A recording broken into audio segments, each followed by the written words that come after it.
Hello Vaultheads, this is the self-proclaimed, sarcastically named Captain KeyForge, also known as PJ Broughton of the Steel City Snufflegators. Welcome to the latest episode of Captain's Commpod. First of all, I hope that everyone who went to KeyForge Celebration had a really good time.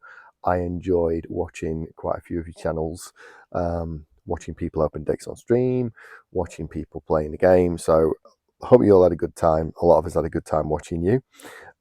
Today, we're going to talk about which Star Alliance token creature is the best creature in that house. Okay, so again, there are 4 of them. As ever, we're going to go from my least competitive to best, and we're going to start with the creature I've put in 4th place, which is Power 1, 0 armor, Cadet, Human, Destroyed, Ready, Cadet's most powerful neighbor. Okay, so 1 power. I don't have a problem with 1 power as long as the abilities are good. There are half of the token creatures are 1 power. One of them's got a lot of armor, but literally 14 out of 28 have got 1 power. So, okay, it's not uncommon, and it's good that Cadet can reap, and it's good that Cadet can fight. But the destroyed ability is not good for me. Ready, Cadet's most powerful neighbor. I'd feel so much better about it if it said ready and use. Because if Cadet's most powerful neighbour is not in the same house as Cadet, then chances are you're not going to be able to destroy Cadet, not by fighting anyway. Also as well, destroy abilities I think can be very good. One of my favourite token creatures has a destroyed ability, but it has a destroyed ability that will trigger on your opponent's turn. This ability will trigger on your opponent's turn, but the chances of the neighbours of Cadet being exhausted on your opponent's turn are minimal.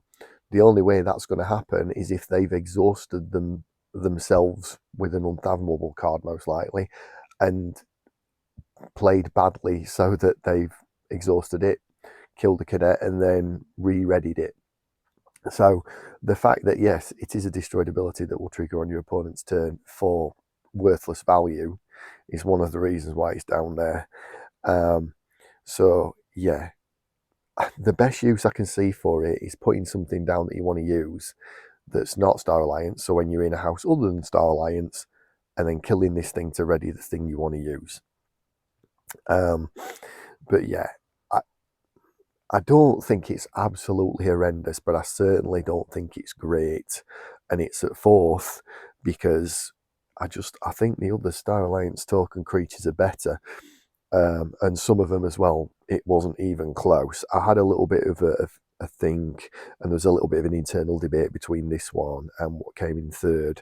But between 2 and 1, this wasn't even in the conversation. So Cadet, yep, you're 1 power, no armor, a Cadet, and wearing a red shirt for a reason, because you're going to die a lot. I don't think you're going to do much reaping. I don't think you're going to do much fighting. And I don't think you're going to that often ready the creature at the side of you and enable the person to use it that turn. And that's why Cadet is 4th, because I don't think you're going to get much out of its ability. Okay, so yeah, that is what we've got at 4th. Now we're going to move on to 3rd. This was spoiled at KeyForge Celebration when people open decks, and again, it's 1 power, it's no armor, and it's BO-T bot, token creature, robot, action, use a friendly non-Star Alliance creature. So why do I think this is better than the last one? Well, the last one's destroyed, ready. So destroyed and then ready a creature. So you've got to be able to be the active player. You've got to be the active player with this, but you've also got to have chosen the house of the creature that you want to use at the side of the token creature that's destroyed. If it's off house, you've got to find a way to destroy the creature yourself, most likely with action cards, because you can't fight with a creature out of house. Whereas this, action, use. Again, I wish it was ready and use. That's another reason why it's in 3rd and not 2nd, because it's not action, ready and use a non-Star Alliance creature. but it's use a friendly non-Star Alliance creature, so it can be one outside of house. Also, as well, doesn't say neighbour, so it could be anywhere in your battle line. Well, that's better than just neighbours. But then there are the cons to this. There are reasons why I've got it in third. I'm not going to lie, I'd much prefer it if it said reap. Action, while using the creature may advance your game state and your win condition by gaining you amber, action doesn't gain you any amber. So again, for 1 power, I think it should be either action, ready and user friendly non-Star Alliance creature, or it should be action. It shouldn't be action, it should be reap, user friendly non-Star Alliance creature. I'd feel better about it then, and I still don't think it would be busted or OP. Again, at least you can reap with it. You can't with some tokens. At least you can fight with it. Again, you can't fight with some tokens. So it's not that I think it's horrendous, because I don't think it's horrendous, and I certainly think it's better than Cadet. And again, you are going to be able to get some use out of this, but it's not ready in use. So the creature that you use can't be one you've just put down from another house. I mean, you're not going to be in Star Alliance if you just put down a creature from another house. So essentially, you want to use a creature outside of house. You've got to have put it in on the last turn, and you've got to have had one of these survive possibly 2 turns, but certainly 1. You've either going to have created it out of house on your last turn and it survived for at least 1 turn, or it possibly has even had to survive 2 turns. And again, 1 power, no armor. They are squishy. Like I did in my other video, there's at least 50 cards more that kill 1 power creatures than kill 2 power creatures. So yeah, bot, I don't think you're horrendous, but I wish you were just a smidge better. Ready and use would have made me feel a lot better about that. So that brings me on to what I've got in second, which is Explorer. So for starters, this one is 2 power and then no armor with the trait Alien. After Reap, look at the top card of your deck. You may discard it. Okay, so I don't quite think that looking at the top card of your deck is as good an ability as ready and using another creature. Although Bot wasn't ready and use, as we said, it was just use. Because Bot was 1 power less, which made it more like 50 cards more likely to die, and that's not even including Winds of Exchange, that's just from the first 5 sets. Also as well, Bot's ability was action, this one's Reap, so it's twice as powerful, and its abilities after Reap. So again, you're going to gain amber, you're going to be increasing your amount of amber, you're going to be increasing your game state in terms of building towards the win. You're going to be getting closer to your win condition. Looking at the top card of your deck and discarding it, I mean, it's handy. It is handy. It allows you to build your hand for next turn. You could bin off 2, 3, 4 of the 4 cards off the top of your deck using this card, and I think it will help you craft your hand a little bit. Again, I don't think it's the best ability in the world, and I think that the card that I've got at number 1 for this house is the clear winner for this house, and it wasn't close. But I found it quite easy to put this one above Cadet and above Bot, because Cadet destroyed ability that you get nothing out of on your opponent's turn, and I don't think you're going to get that much from on your own turn.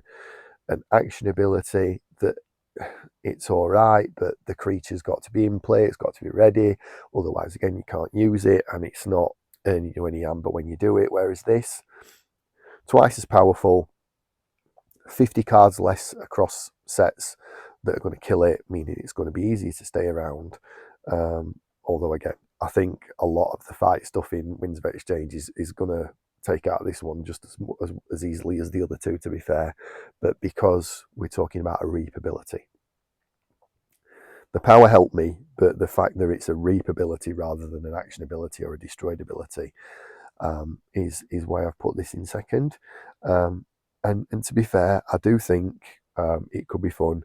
I do think it could help you set up better hands on your next turn, which is not a bad thing. I'm just not sure that you're gonna, if you've got 3 of these and 3 creatures from another house down, you may well want to go to the other house, because I don't think that after Reap being able to discard the top is ultra attractive and going to want to drag you back to this token creature over and over again. So yeah, Explorer in second, which leaves in first Amberling, which is the special linked rare token creature in this set. So Amberling, 1 power, no armor. Amberling cannot reap. That's not ideal, but you may spend Amberling as if it were Ember in your pool. So 1 Amberling equals 1 Ember. It also comes with a linked artifact called Norbin's Cavern, which is a location, and it says each friendly Emberling gains +3 power and skirmish. So I'll forget the artifact for a minute. How many times do you put a creature down in KeyForge and never reap with it? Lots is the answer to that. We all know that. We've all done that.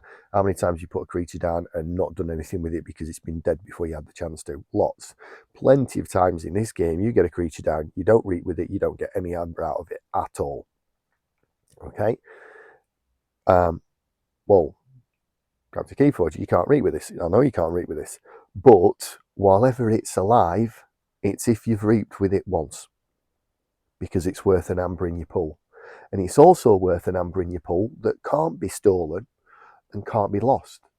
The only way it can be lost is by somebody destroying the creature. Now at 1 power, yes, that's going to be relatively easy to do. But if you've got 4 of these on your board and 2 in your pool, well, they're going to have to start killing these really, rather than going after the amber in your pool. I mean, again, you think Too Much to Protect, Doorstep to Heaven, all the cards are like, if your opponent's got a load of amber, the mass amber control cards, they all work a treat and they're brilliant cards. They're not going to work against this. You got 6 of these down, they need to get rid of them by fighting or damage or stuff like that, because steal, capture doesn't work.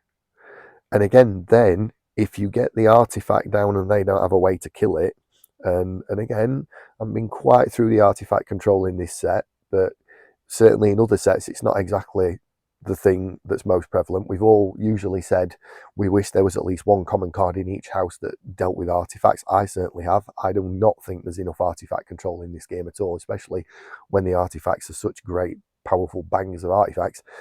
This one, it turns it to power 4 skirmish.